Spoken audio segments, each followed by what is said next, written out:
morning, viewers. Welcome to my brief devotion titled Fresh Bread. And I do hope that it makes an impact in your life as you begin a new day in Christ. The Bible has always been a book of prophecies in which more than 80% of the prophecies have already been fulfilled.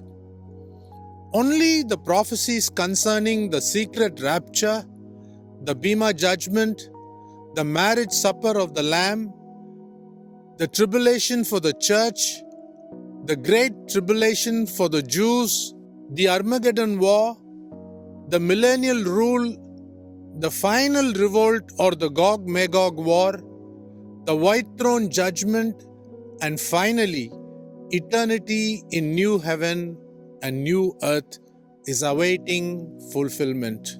In the year 95 AD itself, Jesus Christ, who is the spirit of prophecy, according to the book of Revelation chapter 19 verse 10, met Apostle John, who was exiled in the Isle of Patmos to declare all the things that were going to happen in the future. The whole world, according to the Bible, awaits the rise of what Revelation 13 describes as two beasts to usher the process of tribulation in this existing earth. The first beast, according to the Bible, will be called the false prophet, and the beast coming next is the false Messiah or the Antichrist.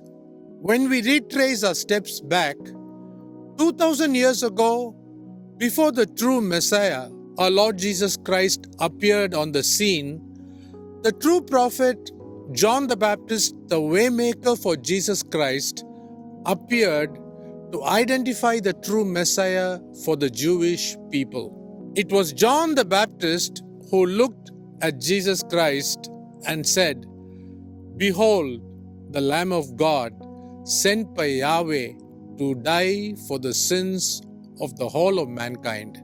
In the present world, as we await the coming of the Antichrist or the lawless one, the false prophet is already in the horizon.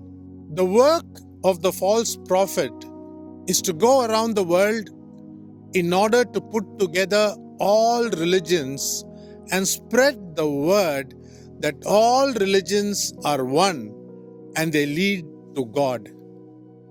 We are all aware that the present Pope by the name Pope Francis is lobbying for this one world religion through which the one world government will be established. It is only in the name of religion peace between Israel and the surrounding nations can be established.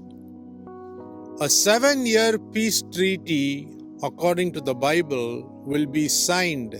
Just when it seems that there is peace and security all around, sudden destruction will come upon the citizens of the world as travail comes upon a woman with child, and there will be no escape.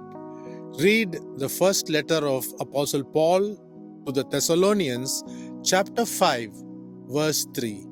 Further, verse 4 goes on to say that those who read the Bible will not be in darkness for the day to surprise them. At the end of 7 years of tribulation, when the Jews realize that they have believed in a false Messiah and cry out to Jesus Christ, Jesus, the champion, will return with the saints to fight the one world army. This is when Jesus Christ will land at the Mount of Olives, where he now returns not to mid-air but in Jerusalem.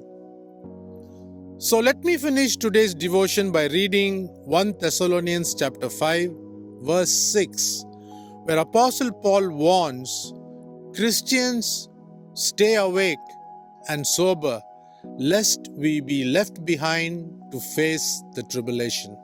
Remember, right through the Bible, when God allowed destruction, He has always saved a remnant to ensure that His grace is sufficient for sincere Christians to escape. Think about these things today. See you tomorrow, God willing.